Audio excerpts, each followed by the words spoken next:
Ingredients, 1 and 3/4 cup bread flour. Pwede rin all-purpose flour. 1 and 1/2 instant dry yeast. 3 tablespoon sugar. 1/2 teaspoon salt. 1/2 teaspoon vanilla.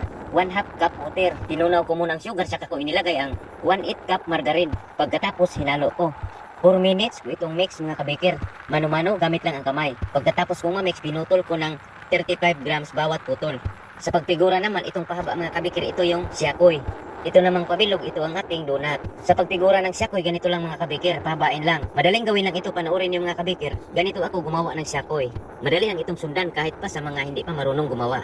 Sa donut naman, butasan lang natin sa gitna mga kabaker. At lakihan lang natin ang bilog para malaki tingnan kapag naluto na.